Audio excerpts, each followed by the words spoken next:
오늘 열왕기하 15장 말씀 함께 살펴보고 주신 은혜 나누기를 원합니다. 우리가 14장을 우리 어제 살펴봤는데 아마샤, 남유다의 왕 아마샤, 그의 교만을 우리가 보았습니다. 그가 아람과 싸워서 승리하고 그 승리한 그 자신감, 그 자만함, 이런 것들로 인해서 북이스라엘과 전쟁을 치르고자 했고, 그러나 그 전쟁 속에서 아주 수치스러운 그러한 패배했던 그러한 역사가 기록되어 있는 내용들을 살펴보았습니다. 그럼에도 불구하고 당시 북이스라엘과 또 남유다, 이 두 나라의 그런 상황들을 생각해 보면 동시에 이들은 외적으로 번영을 누리는 그러한 시간이기도 했습니다. 그래서 북이스라엘의 여로보암 2세가 등장했을 때 그는 영토를 확장해 나가는 내용들도 우리가 볼 수 있었고, 남유다는 아마샤의 뒤를 이은 아사랴에 의해서 강력한 국력을 바탕으로 나라의 위상을 높이기도 했습니다. 그러나 이러한 번영의 시기에도 불구하고 숨겨진 하나의 결점이 있었는데, 그것은 바로 그들의 승리와 풍요, 부요함, 그러한 것들 가운데에서도 여전히 하나님과의 관계를 회복하지는 않았다라는 점입니다.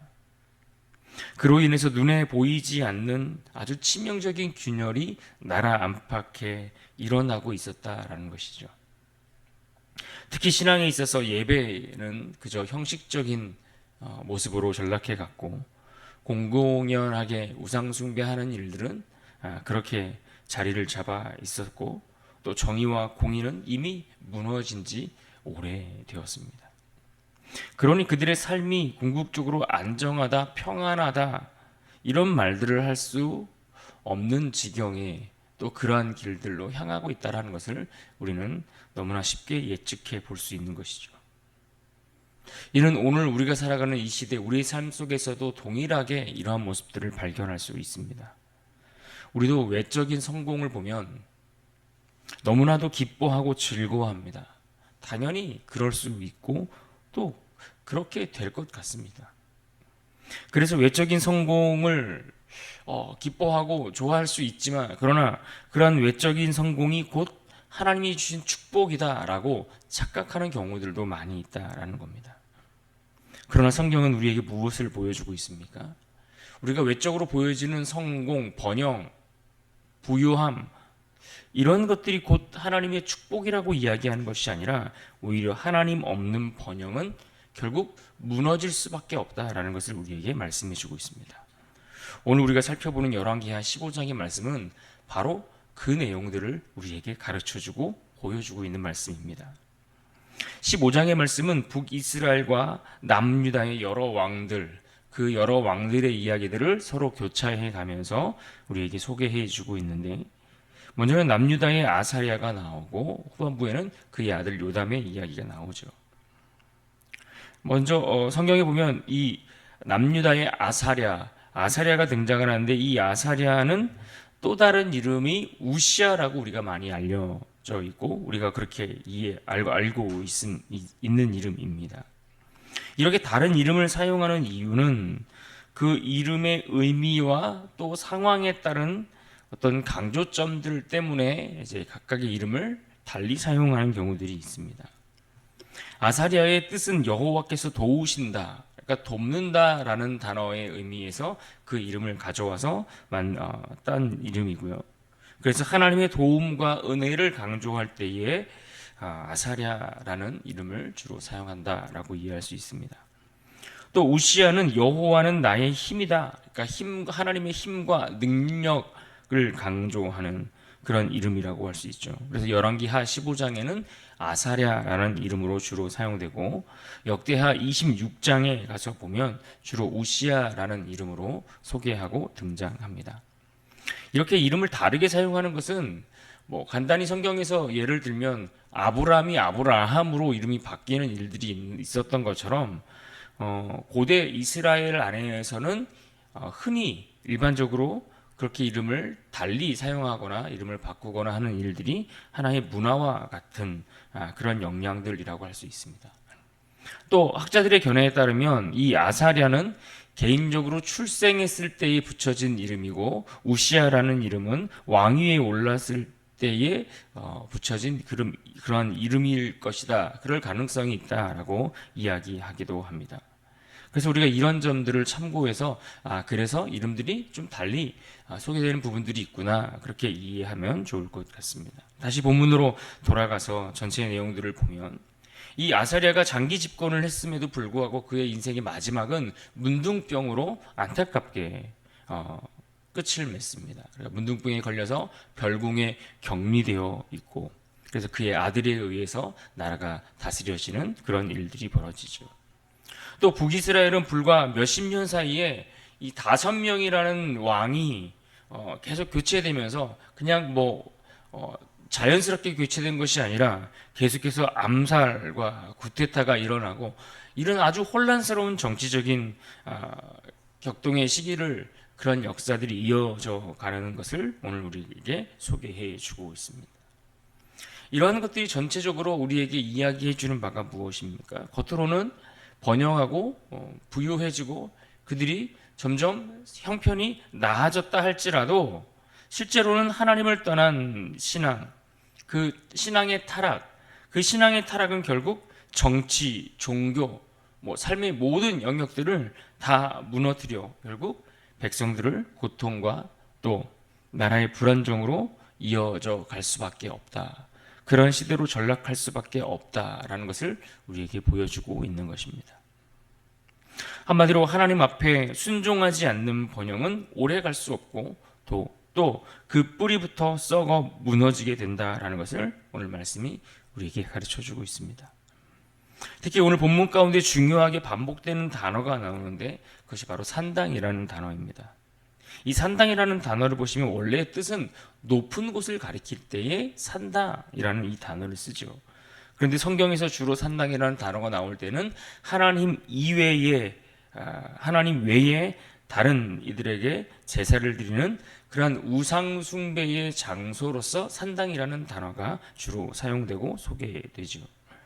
예루살렘 성전이 세워진 이후에도 산당에서 제사를 드리는 그러한 행위, 우상을 숭배하는 그러한 일들이 계속해서 반복되었고, 그래서 이곳은 주로 하나님의 예배 질서를 거스르는, 하나님께 드리는 예배에 하나님께서 허락하신 방법들, 하나님께서 원하시는 방법들, 그러한 것들로 제사하고 예배하는 것이 아니라 한마디로 그것들을 다 무시하고 행하는 죄의 원산지 같은 곳이 바로 산당이다라고 이해할 수 있을 것입니다.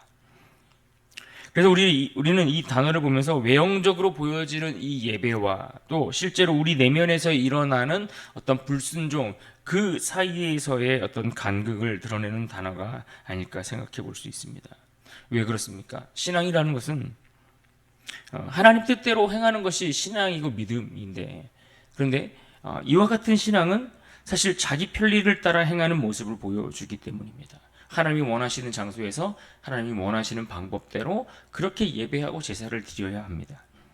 그런데 하나님이 원하시는 대로 예배하고 제사 드리는 것이 아니라 자기 편리를 따라 자기가 만든 형식, 자기가 만든 모양, 이런 것들을 가져다 놓고 그것들 앞에 제사하는, 신앙생활하는 그러한 모습들. 마찬가지로 오늘 우리의 신앙을 되돌아볼 때에도 신앙을 마치 내가 편리하게 내가 원하는 방식대로 말씀의 원리를 따라 말씀이 우리에게 가르쳐주는 대로 행하는 것이 아니라 우리 신앙이 편의적이고 그저 자기중심적으로만 흘러가고 있다면 이것은 우리 마음속에 여전히 이와 같은 산당이 제거되지 않고 세워져 있다라는 것을 우리에게 말해주고 있는 겁니다. 남유다 아사랴의 통치 내용을 먼저 들여다보면 3절과 4절에서 이렇게 말씀하고 있습니다. 3절입니다. 아사랴가 그의 아버지 아마샤의 모든 행위대로 여호와 보시기에 정직히 행하였으나 4절 말씀 오직 산당은 제거하지 아니하였으므로 백성이 여전히 그 산당에서 제사를 드리며 분향하였고, 아사랴는 16세의 왕이 되어서 무려 52년 동안 통치했던 그야말로 유다 역사상 최장기간 통치했던 왕 중에 한 명이라고 할 수 있을 겁니다. 역대하 26장에 가보면 그는 군사적으로나 농업적으로나 또 기술적으로 있어서 굉장히 나라에 필요한 어떤 그런 여러 분야에 대해서 굉장히 큰 발전과 성과를 이루고 업적을 이루었던 인물로 소개되고 있습니다. 군대를 조직하고 성벽에 필요한 기계들을 또 설치하고 포도원과 목장들을 개발하고 뭐 당대의 여러 경제 상황들 또 안보 이런 것들까지 골고루 잘 발전시키고 번성시켰던 그런 인물이죠. 그러니 이런 왕의 모습을 생각해 볼 때 백성들에게 얼마나 인기가 좋았겠습니까? 유능한 왕으로서 그렇게 인정받지 않았겠습니까? 그러나 문제는 그의 영적인 태도입니다. 그는 오늘 말씀 속에서도 언급하듯이 산당을 철거하지 않았고 나중에는 그가 제사장만 드리는 그런 분양, 제사하는 그 분양의 자리에 스스로 그것을 분양하다가 그러다가 문둥병에 걸리게 된 것입니다. 그래서 별궁에 격리되어 살고 그의 아들 요담이 대신 정사를 돌보게 되었던 것이죠. 사업이 잘 되고 자식 농사가 보란 듯이 좋은 결과들을 낳고 그래서 출세하고 그렇게 외적인 성공들을 이루고 그렇게 많은 업적들을 우리가 이루었다 할지라도 하나님께 불순종하는 인생은 그 인생이 결국 그 중심은 반드시 무너질 수밖에 없음을 우리는 알아야 합니다. 이것을 우리가 기억해야 합니다. 사회적으로 성취한 것들이 많고 자녀의 교육에 있어서 또 재산 증식에 있어서 많은 것들을 소유할 수 있었고 많은 것들을 우리가 쌓을 수 있었다 할지라도 그래서 사람들은 참 부럽다라고 이야기할 만한 성공적인 인생을 이루었다 할지라도 하나님 중심의 삶이 아니라면 그 인생이야말로 가장 위태한 순간을 겪고 있는 그런 인생임을 우리는 알고 그런 이들에게 있어서 반드시 필요한 것은 영적인 각성이다라는 것을 우리는 인정해야 할 것입니다. 이제 오늘 8절 이하에 보시면은 북이스라엘의 5 왕들의 이야기가 나옵니다. 그런데 이 왕들의 이야기는 한마디로 타락의 악순환을 그대로 보여주고 있습니다.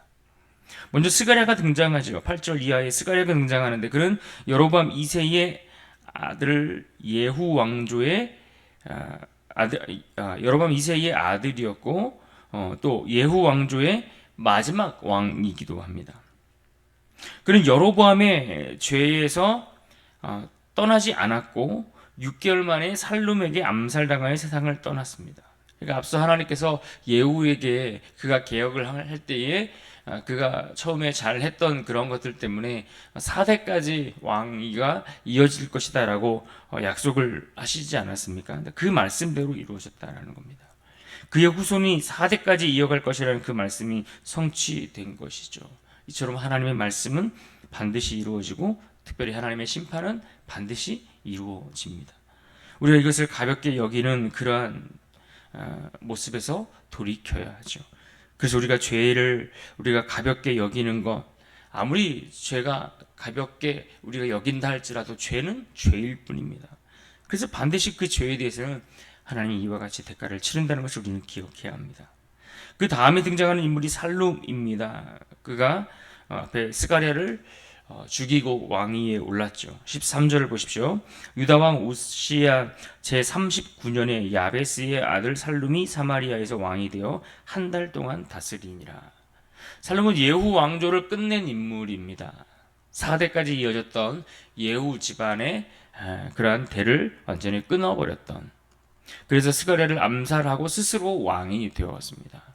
그런데 그렇게 반역을 일으키고 왕을 암살까지 해서 왕위에 올랐는데 고작 그가 왕위에 머물러 있었던 기간은 1개월을 고작 1개월에 불과했습니다. 얼마나 허망한 일입니까? 그의 통치 기간이 길든 짧든 확실한 건 무엇인가 하면 그의 인생에 하나님에 대한 전혀 언급도 나오지 않고 있습니다. 그러니까 그만큼 그 나라 전체가 그 당시에 신앙적 공백기에 이미 속해 있었다라는 것을 보여주는 것이죠. 영적으로는 허무한 상태에 있었고 그저 권력에 대한 탐욕만 가득했던 그러한 인물이라고 우리는 이해할 수 있을 겁니다.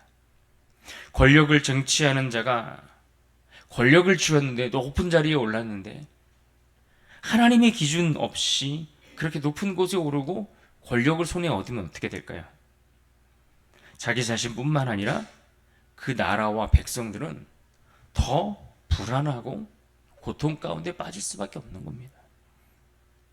나라와 백성이 안정될 수가 없지요. 이처럼 정치적인 혼란, 사회적인 무질서조차도 결국 신앙의 타락에서부터 시작된다라는 점을 우리가 주목해 볼 수 있어야 합니다. 그 다음은 무나헬인데요. 이 무나헬은 10년 동안 북이스라엘을 통치했습니다. 그러니까 북이스라엘 왕들 중에 10년이면 그래도 드물게 비교적 오래 통치한 왕이라고 할 수 있습니다. 그러나 그의 통치 방식을 보면 그는 굉장히 극악무도한 방식으로 반대 세력들을 완전히 진압하는 그런 모습을 보여주지요. 16절을 보실까요?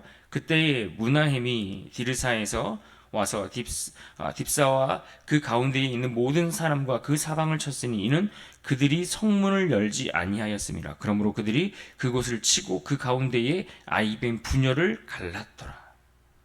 아이벤 부녀의 배를 가를 만큼 아주 잔인한 방식들로 통치하는 그러한 왕이었다라는 겁니다.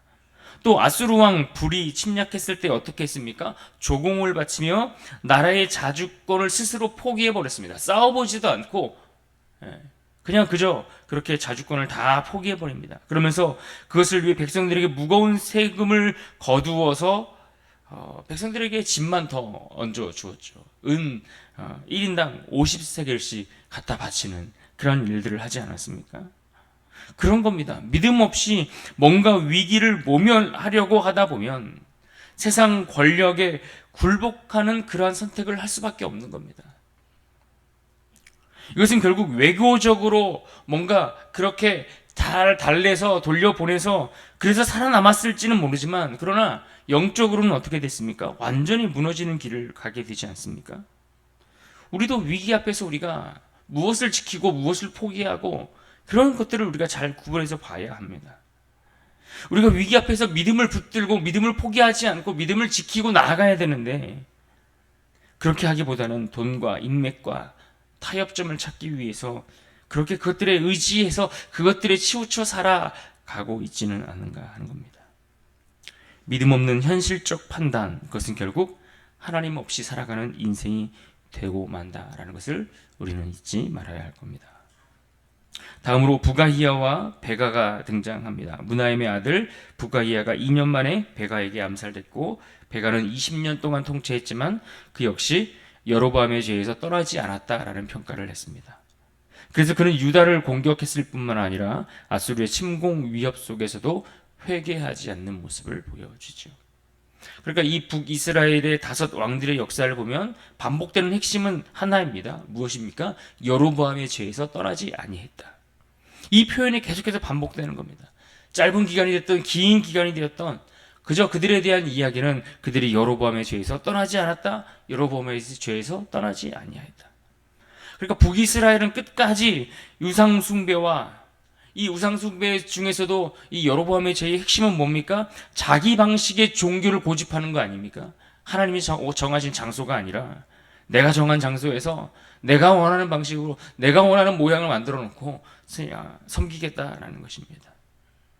왕조가 바뀌고 또 왕이 바뀌었음에도 불구하고 여전히 그들 가운데 머물러 있는 죄의 씨앗, 뿌리, 죄의 구조는 바뀌지 않고 더 깊이 뿌리를 내리고 있는 것이죠.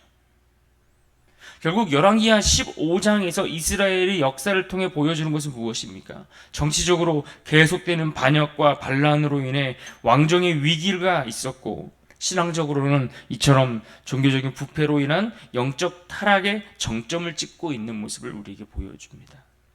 하나님을 경외하지 않는 지도자들 때문에 마찬가지로 하나님의 말씀을 외면하는 백성들 때문에 그와 같은 일들을 그들이 겪고 있었다라는 겁니다.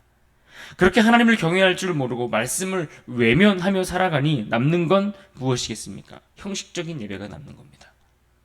그로 인해 나라는 점점 부패해가고 무너지는 겁니다. 신앙이 무너지고 예배의 자리가 흐트러지기 시작하면 나라 전체가 흔들릴 수밖에 없다는 겁니다.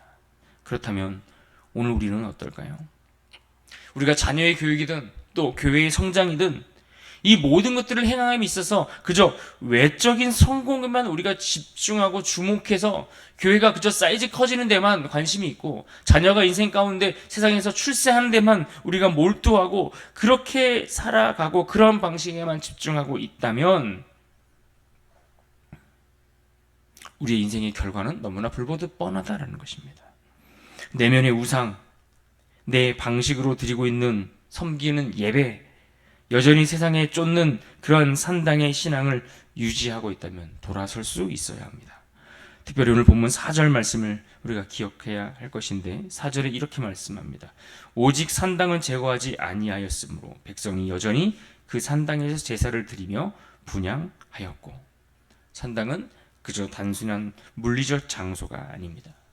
하나님보다 더 편리하고 더 익숙하고 더 자기중심적인 신앙을 가지고 있었던 그 모습의 상징이라고 할 수 있는 겁니다. 우린 진정으로 하나님 말씀에 근거한 삶, 전적인 회개와 순종이 있는 신앙, 참된 예배의 회복, 이런 것들을 지키고 또 이런 것들을 사모하고 있습니까? 우리의 평가가 하나님 앞에 어떻게 되어질지를 우리가 생각하고 오늘 주신 이 말씀들을 붙들고 바른 신앙을 회복하기 위해 힘쓰는 그러한 은혜의 삶 될 수 있기를 주님 이름으로 축복합니다.